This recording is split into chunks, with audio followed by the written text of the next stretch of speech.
Hello, hello, hello, entrepreneurs. Welcome back to my channel. And even if you're not an entrepreneur, welcome back, okay? Or hello if this is your first time seeing me. My name is Coach Tasha, and my channel is all about taxes and entrepreneurship, okay? Now, if you clicked on this video, you either already received a letter from the IRS, or maybe you're just trying to prepare yourself in case you do receive a letter, because we just got through tax filing season. Although some people are on extension, they're going to be filing soon or whatever. But if you did already file, the bottom line is if any of their letters or something that they need to write to you about now, beginning from now and on and moving forward over the next few weeks and months, is when they're going to be getting out letters that apply to you. Okay, so in today's video, I'm going to give you the steps on how to handle that. All right, you don't need to be all nervous and everything. Okay, so you're going to see me looking at my notes, so just bear with me. Okay, now the first thing you want to do is make sure that you open it right away and read the notice, okay? Because the sooner you know what's in there and what they're asking you for, the better off you'll be, okay? You don't want to procrastinate. So you don't just want to stick it to the side, all right? And so make sure you do that. Now, the next thing you want to do is work on getting a better understanding of what's being asked for. You want to especially pay attention to any deadline dates they give you to get the information back to them to respond. Okay, so that's super important. So that's one of the main things you want to do, because those deadlines are really important, because if you're going to need a little bit of extra time, you want to make sure that you reach out to them. There's always going to be some contact information on there. And because you want to ask for additional time, and sometimes depending on what it is, they might give you like an additional 30 days to respond, okay?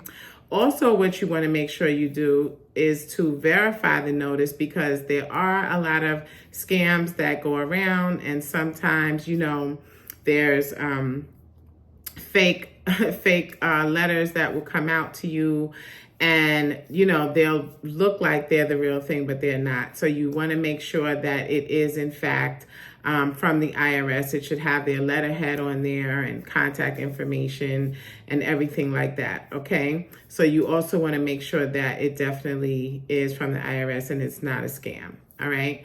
Also, you want to, if you're confused about anything and you're just feeling too intimidated or unsure, or you just want to have, someone handhold you or give you some guidance, consult a professional, okay? Consult a tax professional, because they will be able to help you, understand what it is that you're being asked for and help you to respond properly, okay? One of the comparisons that I like to give is, if you get arrested or you get brought in for something that the authorities want to talk to you for, the first thing we will say, right, is, where's a lawyer? Because we want to be represented. I feel like that's the same case here. You don't really want to go certain things alone. So you want to have a professional by your side, all right? I actually have a blog post with much more detail about all the steps, and I go into great length in explaining each step with more detail. So I'm going to be sure to include that link to my blog post in my description box. So make sure you check it out, because, I'm not really going to take too much time in the video. I just wanted to give you like the quick, okay, quick information. And also you want to make sure you respond appropriately, right? Which is what I was just saying. Okay. Make sure you thoroughly read what they're asking you for so that you can gather the information, respond accordingly, okay? And speaking of any information that you gather, okay, you want to make sure you keep records of everything that you do send them.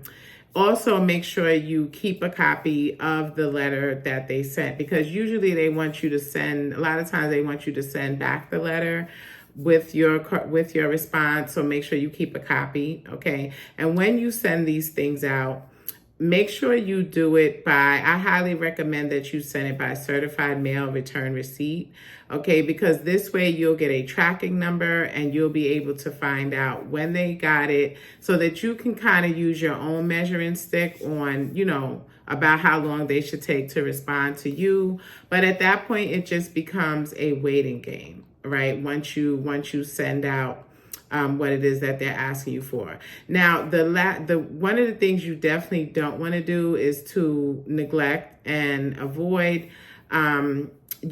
because you can be facing serious consequences that don't have to become serious, right? But it can become a serious issue if you ignore and don't respond.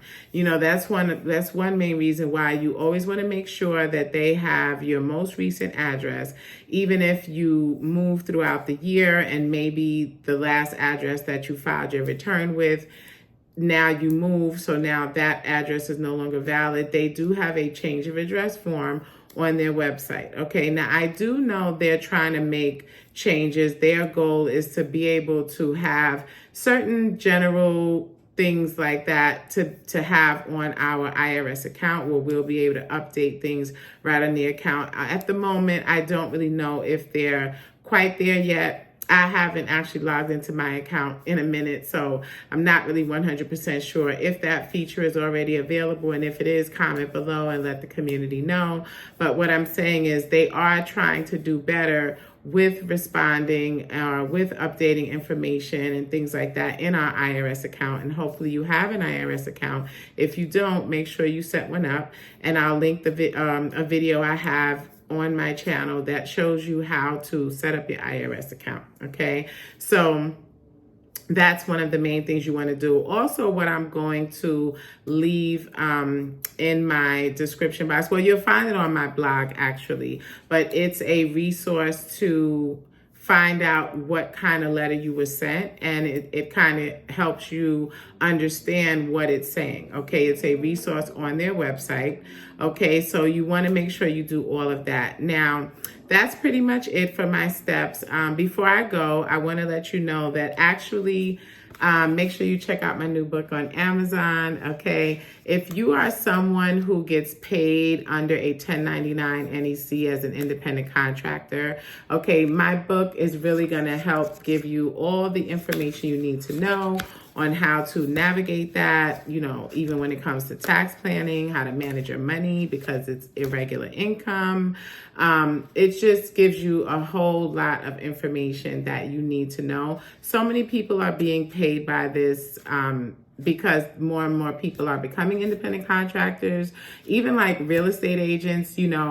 When you get paid by your broker, they issue you a 1099 NEC. Okay, also like DoorDash, Uber drivers, and anyone who's an independent contractor, traveling nurses, the list goes on.